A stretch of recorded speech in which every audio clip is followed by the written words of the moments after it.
Le Seigneur soit avec vous. Et avec votre esprit. Évangile de Jésus-Christ selon saint Luc.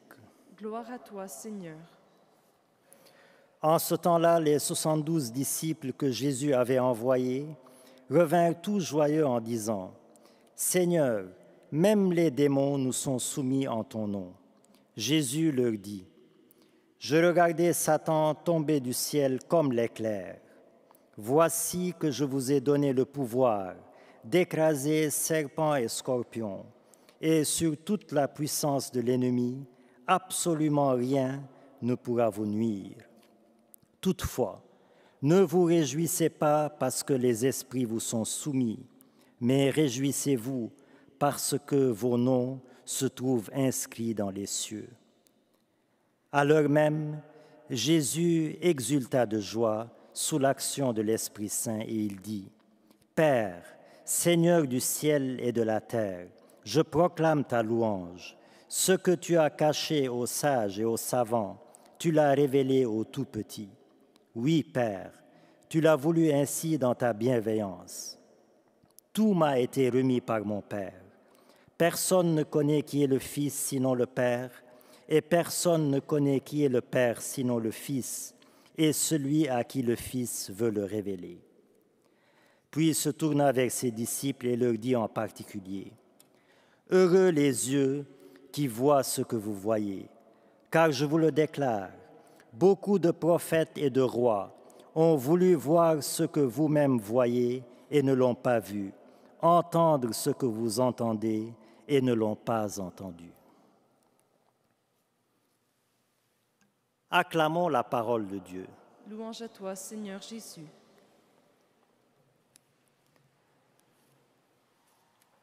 Je le disais au début de la célébration, Sainte Faustine, dont nous faisons mémoire aujourd'hui, est encore appelée l'apôtre de la miséricorde divine. La miséricorde est un des attributs de Dieu que nous partageons avec les autres religions monothéistes. C'est dire donc que c'est un attribut fondamental de Dieu. Et en Jésus-Christ, cette miséricorde divine a pris chair parmi nous et nous avons contemplé son immensité infinie. Mais la miséricorde de Dieu ne doit jamais, jamais être un prétexte pour me laisser aller, pour me relâcher, pour banaliser le péché. Ne sois pas assuré du pardon de Dieu au point d'entasser péché sur péché, nous rappelle avec gravité Ben Sira le sage. La miséricorde de Dieu suppose donc d'abord un cœur sincèrement repentant qui ouvre les écluses de la miséricorde de Dieu. Et ces écluses de la miséricorde divine ne s'ouvrent plus généreusement que dans le sacrement de la confession, que dans le confessionnal, qui est le quartier général de la miséricorde divine.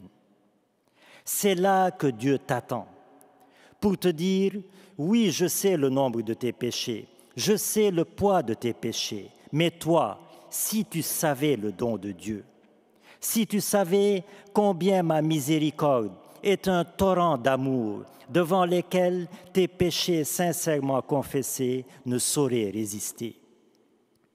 Cependant, frères et sœurs, et je l'ai déjà dit par ailleurs, ne pensez pas qu'en entrant au confessionnal, vous venez seulement pour confesser vos péchés. Vous venez aussi pour instruire vos prêtres à la miséricorde de Dieu. Je peux vous assurer que chaque fois que je suis au confessionnal, je suis moi-même évangélisé sur la miséricorde divine par les pénitents, qui sont mes enseignants, mes conducteurs vers la miséricorde de Dieu. Alors, venez au confessionnal pour vous et pour nous. Venez pour boire à l'océan de la miséricorde de Dieu et pour en faire boire à vos prêtres. Nous sommes tous les deux dans le confessionnal, submergés par le torrent de l'amour miséricordieux du Seigneur, et nous y apprenons ensemble la grandeur et la profondeur de l'insondable miséricorde de Dieu. Alors que par cette Eucharistie et par l'intercession de Sainte Faustine, nous fassions davantage l'expérience de la miséricorde de Dieu pour nous-mêmes et envers les autres.